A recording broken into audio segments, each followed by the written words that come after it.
Hey guys, Megan Roberts here, and today I'm lucky enough to be with Joel Ferren. He's an accredited practicing dietitian and a media spokesperson for the Dietitians Association. You may know him as the nutrition guy, and I really like about Joel is he's all about getting the guys back in the kitchen and getting inspired about cooking and also impacting the food industry. So welcome, Joel, to Jockey Nutrition. Thanks for having me, Meg. I don't know what more to add. I think that's sort of me in a nutshell, but I guess there's a number of different hats that I wear from, the nutrition... Or should we say aprons? Aprons. Number of aprons you wear? Yeah. I think I was tossing up between the nutrition guy and the apron guy, but I think the nutrition guy sort of encapsulated more of who I am and what I do. But it's the aprons... That's a weird backstory. I don't know if your followers want to find out about my apron shtick, but let's have a chat about nutrition, and I'm keen to find out a bit more about your role in the jockey industry. Okay, so some of you may already know, but I'm actually I grew up in the jockey industry. Well, not jockey industry, but racing industry. My dad's Dr. Tim Roberts, vet of the infamous Winx, a hot topic at the moment. She is, and I grew up around a lot of top jockeys like Jimmy Cassidy, Ronnie Quinton. So, they're quite influential in the racing industry. My dad was in South Africa for 20 years in racing, and now he's here in the racing industry doing about 80% of the work. And my mum's a racehorse trainer. Match made in heaven. Yeah, so now I also rode horses many years of my life doing show jumping. And I rode track work for my parents down in Berry. Have you been to Berry? No. Where's Berry? Berry's south coast of 2 hours south of Sydney. Okay. And it's 130 acres down there, and we've got an orchard and everything. So I think you'll quite like that. Yeah. So I rode track work, rode some really infamous horses like Boban and Winx. And have you heard of Might and Power? Of course. Might and Power, yeah, 98 Melbourne Cup winner. So I had the pleasure of riding him when I think I was like 12. Yeah.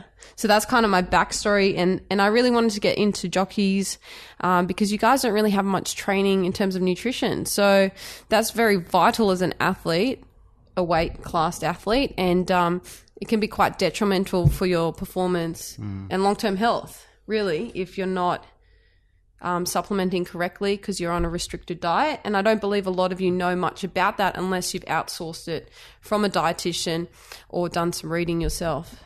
Yeah, no, it's only fantastic that you found your niche, and I think it's so important to, to help jockeys, I guess, do the right thing to make sure that they're fueling right and looking after their body and, doing things in a safe and effective way. Yeah, most definitely. And, very importantly, their bone health is what I'm thinking as well. But today, we're not going to talk about bone health. We're going to talk about energy. And that's so important for your performance and getting through as many horses, I suppose, even for track work and on race day. So you don't feel tired and fatigued, especially if you're stripping weight and you're struggling to meet weight. So I wanted to get your opinion today, I suppose, on, your top 3 tips for improving someone's energy, whether it's jockeys or, people in general. Yeah, well, I think when I think of energy, I'm thinking about fuel, and I think what's going to, help provide us with the necessary energy to be able to, ride a horse or, pump weights in a gym or just, do an office job. So I think, the biggest thing from mine is probably something like low GI carbohydrates that are going to provide us with the long sustaining energy that we need. Obviously need protein. Protein's important for our immune system and production of hormones. But then as well, obviously fruit and veg, ticking that box and getting all the antioxidants. So when I think about, it's more than just energy, it's about fueling your body in the best possible way. So for someone who's like a weight class athlete, I'd suppose they'd have to do this on the days they're not trying to strip weight, essentially, most of the time, would you say? Or including on the days that they're stripping weight? I think you've got to periodise it. So, I mean, I don't do a lot of sports nutrition. You're the expert in this space. But I think, if we're looking, obviously you want to meet someone's protein requirements day in, day out. But I think there's probably an opportunity for you to manipulate carbohydrate intake, particularly on the training days, but also on the non-training days. Okay. So an office worker, like you said, low GI across the day. and the protein will keep them feeling fuller for longer. Absolutely. So, protein with each meal, I mean, I think that's across the board. Doesn't matter if you're an athlete or a non-athlete. Yeah. We'd certainly want to make sure that people are getting protein with breakfast, lunch and dinner, and possibly with their snacks as well. Okay. And definitely a big fan of those low GI carbs. So thinking something like whole grain, brown rice, quinoa, whole grain cereals and breads and those types of things. So making sure that our meals are actually balanced. Yeah, most definitely. I know my favourite whole grain right now is the Bergen pumpkin seed. Okay, I'm a big fan of the Bergen wholemeal and seeds. Yeah, and it's high in fibre. Big tick really to Bergen, high. yes. Yeah, really good, and high in protein, surprisingly. So I quite like that. There you go. And tasty, which is more important, I think, at the end of the day. Is this show sponsored by Bergen? No, it's not sponsored. Well, it should be. Hey, Bergen, I hope you're watching. Hashtag Bergen. No. Soy linseed. Now, my top 3, I think, for improved energy, and I think it's more related to jockeys as well, but it can be integrated into everyone's life, really, is hydration. And then you've got, your sleep, and then checking your nutritional bloods, really. So if you're dehydrated, you can become really lethargic, as we know. And if you're stripping weight as a jockey, you're going to try and get the fluid off. So I understand that, and that's something, if you're struggling with your weight and you haven't managed to drop your weight enough prior, you would strip your water weight. So after the races, I would recommend taking an electrolyte and getting fluid in as soon as you get off your last horse after you've been weighed, and trying to rehydrate as best as you can. And yes, that does determine if they have another race, say the next day or meeting, but I think it's really important to try and get the weight off so you don't have to strip water weight. Because if you're dehydrated, you're not going to be as energetic. And you need that energy to ride those horses and to perform better. Yeah. Absolutely. And I think when we talk about hydration, I think there's more to it than that. I think because it can affect our concentration. Decision-making skills. So that's the other important factor. So not only can it affect energy, as you're saying, but also, on a higher cognitive level, I guess. Most definitely. And that, those quick decision-making skills, when you're coming down the last 100 meters, you need to make those quick decisions. Absolutely. So yeah, I think that's a great point, and particularly something with electrolytes, because you can replace the salt that might be lost in sweat and some of those other important electrolytes too. Is there any particular brands that you use at all if you were to use an electrolyte? Look, probably my go-to would be something like Hydrolyte. But obviously you got your stock standard Powerade and Gatorade, but you sort of want obviously something that's a little bit higher in salt to replace that sodium that's actually lost in sweat. Most definitely, and I would prefer my athletes to eat and then have the electrolyte on top of, rather than get the carbohydrate after their race through the Gatorade. That's just a personal preference, but whatever works for that individual, again, is you've got to tweak it.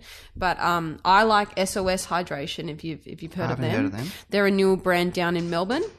They also do a sweat lab, so you can get your sweat testing done there and your fluid balance studies. But they've got a variety of flavors, so you can actually try different things so you don't get flavor fatigue, which I found interesting. Definitely. And I think you would probably see that a lot with some of your athletes, the whole idea of flavour fatigue. I mean, on the opposite end of the spectrum, I do a little bit of work in aged care, and, little old Mavis who's been encouraged to have, a couple of milkshakes every day, she's not going to want the same old flavour. So I think, definitely getting some variety in there is key. Most definitely. What is it? The vanilla, chocolate, banana and strawberry.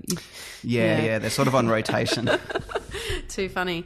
And another one is obviously your nutritional blood testing. I've recently had my bloods tested because I was quite lethargic and I couldn't understand what was going on, taking my multivitamins, thinking I'm falling asleep at 3 p.m. What is going on? And I actually found out I'm iron deficient. And I think a lot of females can definitely relate with that, being iron deficient. But, I would just get, even males get all their bloods done as a 6-monthly thing, being as an athlete with weight restriction, because your intake is going to be poor of most of the micronutrients. wouldn't you say? Yeah, look, that's a really interesting one. And I think there's now, I mean, I know personally there's more of a shift towards sort of more plant-based diets. So we're probably not eating as much meat as we once did. And, particularly iron is a huge one. I mean, zinc as well. We know the zinc's primarily found in animal sources. So, yeah, I think that's really important. And when we think about, fueling correctly, we've also got to make sure that it's individualised. And if somebody needs a little bit extra in certain vitamins or minerals, we need to make sure that we're doing all those right things. Too right. So with the bloods, I, always get my jockeys to get their B12, iron and vitamin D tested. So definitely those three I'd recommend to get tested. And I think vitamin D is a hot topic at the moment. We've just come into spring, it's winter, and a lot of people are vitamin D deficient, especially if you're not getting out in the sun. You ride track work in the morning. There's not a lot of sunlight out then. And if you've got darker skin, especially, you should definitely get your vitamin D checked because you don't produce as much vitamin D as someone with lighter skin in the same period of time. Absolutely. Yeah. And actually, obviously it's so much more than just a vitamin or at least a hormone for your skeleton. There's research to show that it can reduce the risk of diabetes and even improve our mood. So It's a bit of a, case of watch this space because there's so much more to vitamin D than just being helpful for our bones. Most definitely. Coming from a family history of mental health, I think, it's quite interesting that vitamin D plays such an important role in your mental health. So why not even just get it tested if you do feel you're having a lower mood? Or just, standardizing the blood testing as an athlete every 6 months, just to stay on top of everything and again, improve your performance. Absolutely. Yeah, look, I couldn't agree more. I think definitely getting your bloods checked. I mean, I think that's really, across the board. I mean, maybe for your athletes, you've got to be a bit more vigilant with them and encourage them to do a 6-monthly test. But I know working, in private practice, meeting just the everyday Joe, I really encourage them to get their bloods checked yearly. Yeah. Regardless of their age? Regardless of their age. I mean, I don't do a lot of, I don't see a lot of young children, so more so, adults, but I think it's really important just to get a yearly checkup, and that should include a blood test as well. Okay. Absolutely. And vitamin B12, I suppose, is topical. As you said, we're moving to more plant-based diet, or it's being promoted a lot in social media, our younger generation, more people going vegan and vegetarian, it appears, which is not a bad thing at all. I think we just have to be mindful of the vitamin deficiencies we're likely to get if we go more plant-based, which is your B12. Absolutely. And do you want to explain a bit about what B12 does? Yeah, well, I guess primarily vitamin B12 is really important for our red blood cells. So obviously got iron, but then also, the production of these red blood cells. So particularly crucial that we get that right. And I guess from an energy level as well, that can certainly play a part. People who are vitamin B12 deficient can actually suffer low energy levels. And I like to explain vitamin B12 as it's the insulation around those power lines. So you're trying to get your energy from point A to point B. If your B12 is low, your insulation isn't there, so the energy is going to be lost. And again, as an athlete or just as an individual trying to, improve their energy levels, you want to definitely make sure your B12 is nice and high, or within normal levels, because you don't have the same nerve impulses and things like that. Thought processes can be slowed. You can have memory loss. So it's really important, getting your B12 checked if you're a vegan or vegetarian, and as a weight class athlete as well, because your intake is going to be far reduced compared to someone who doesn't have to worry about that. Do you recommend your jockeys take a broad spectrum multivitamin just as a security blanket? Most definitely. Okay. Most definitely. And then also getting a calcium supplement as well. Well, again, individualizing everything. This is just a blanket statement, multivitamins. And what I've noticed, even surveying some of the jockeys from the New South Wales TAFE academies, is not everyone takes a multivitamin, and their oral intake is not meeting requirements of certain micronutrients, which is so vital. I mean, you want to be a top jockey, a champion jockey, you are holding yourself back just from those energy levels perspective. It's not about meeting weight in that regard, is your energy levels are also holding you back. Yeah. What do you think about a blanket? Yeah, this could be look, controversial. No. This is. I guess I'm learning so much because I've never really delved into a jockey's requirements, but obviously they've probably got to at some point reduce their caloric intake and eat less. So from my perspective, I don't tend to recommend multivitamins because I feel like they're but maybe a bit of a waste of time. Yeah. But yeah, I don't see the types of clients that you would see. I much more encourage my clients to meet their nutritional requirements through food. But I guess, it is that security blanket if they're not eating enough or if they're, stripping for a period of time. And you just want to make sure that they're ticking all those micronutrient boxes. So yeah, everything has its role. But from my end, I've never really thought about a multivitamin for the types of clients that I consult with. I definitely agree with you. I would much prefer people to get it through their diet. 100%. No question. However, I think people who are, or jockeys who, or even if they were gymnasts or fighters, they're very reluctant to change their dietary processes straight away from someone they've just met, even a qualified dietitian. So it's easier to supplement and, blanket or safeguard them whilst they slowly change their diet and hopefully, getting it through their nutrition. And yes, they're going to strip weight. And some of them feel more comfortable if they don't eat the day before. And although you might encourage them to structure their eating so they don't have to strip weight as much prior to race day, they won't do it as well. So yeah, again, it's individualizing, but I find it quite interesting what they will and won't do. And we have to, I suppose, as professionals, work with that as well. And you would know that from your private practice and working with elderly as well. Some of them won't have Ensure or Forte Cream or things like that, would they? No.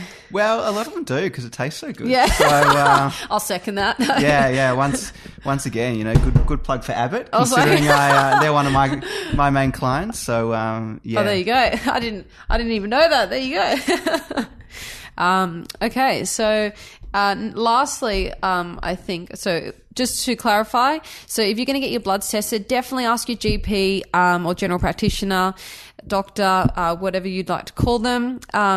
Definitely get your vitamin D, B12 and iron tested, included within your full blood count and everything. Wouldn't you recommend? Yeah, with your clients, is that what you ask? Yeah, absolutely. And I think B12 is often coupled with folate, so that's the extra one that I would add on.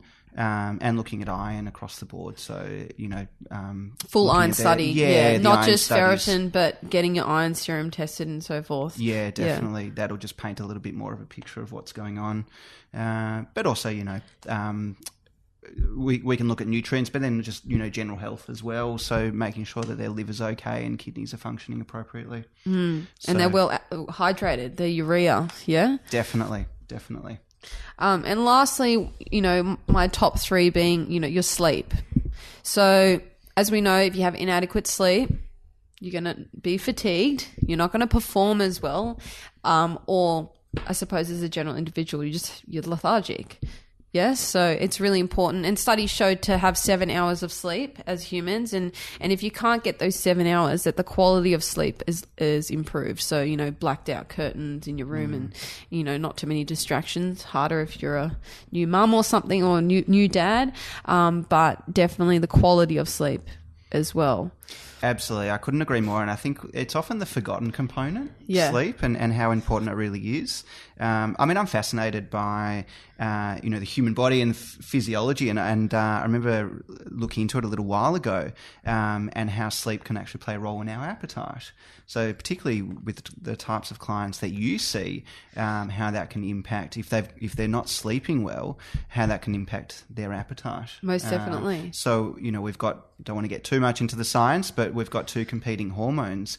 And when we're sleep deprived, the one that makes us eat more is actually increased, and the one that makes us eat less is decreased.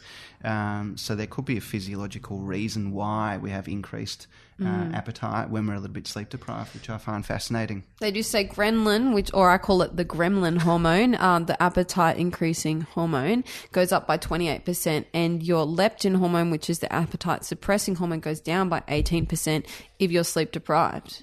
So if you're struggling with your weight, Are you getting enough sleep? Is this affecting you? Because it's not that you don't have willpower necessarily. It's also, it could be a hormonal imbalance, and they're quite powerful. So don't be disheartened. Have a look at everything as a holistic approach, and it can really improve whether you're an athlete or just, good old Australian. It can improve your energy levels most definitely if we improve our sleep. Absolutely. And you touched on mental health before, and I think, like you, I really try to take a holistic approach when I meet with clients and making sure that they're doing all the right things, not just fueling appropriately, but making sure they're looking after themselves. And I think sleep is a crucial component to all of that. And interestingly enough, I watched a webinar on education and nutrition about sleep, and they were saying if you can't get the 7 hours, to catch up during the day, which I actually thought, wasn't kind of what you did, but they're encouraging that you do get that catch-up sleep, and not to do it between 4 p.m. to 6 p.m. because that's when your body's at its highest temperature, which I found quite interesting. Okay, so if my beloved wife is watching, Meg's just given you the go-ahead to have a nana nap in the afternoon. Everyone loves a good nana nap. This is true. This is true. Yeah, and in terms of the body temperature, again, your lowest temperature is about 3 to 4 a.m. And that's when some of these jockeys are, leaving for work. So, this whole shift worker lifestyle as well is also playing into that. Your circadian rhythm changes, your hormonal changes. So you're impacting how you can maintain your weight just from the lifestyle you're living. That's not even putting anything in your mouth yet. So just making small changes, hydration, get your bloods tested, and supplement any deficiencies, and improving your sleep are 3 key aspects that you can change without changing your diet. Yeah, absolutely. I think I was looking sort of, bigger picture, straight away thinking what we put in our mouth. But I think when you get to the nitty gritty, all those things you've covered, from, correcting nutritional deficiencies to hydrating appropriately and to sleeping better, I think, can make the world of difference even before we start to talk about what people are actually eating. It's not only jockeys, it's everyone that can take this on board. And these are 3 key aspects that can make our lives a whole lot better. Mentally, physically, energetically. So thank you so much, Joel, for coming on to Jockey Nutrition, first podcast. Thanks for inviting me along. It's a pleasure, and definitely hit up at _nutrition guy on Instagram. He's got some amazing recipes on there, and watch this space. He's up and coming in the dietetics world, and as a male, it's great to see. And also check out his website if you'd like to collaborate with Joel. Yeah, flick me a message. If you're down in Melbourne and you want to see a dietitian, definitely hit up Joel via Instagram or your website. Yeah, absolutely. And if you're a food manufacturer, get in touch. Get in touch. There you go. Thank you, Joel. Thank you.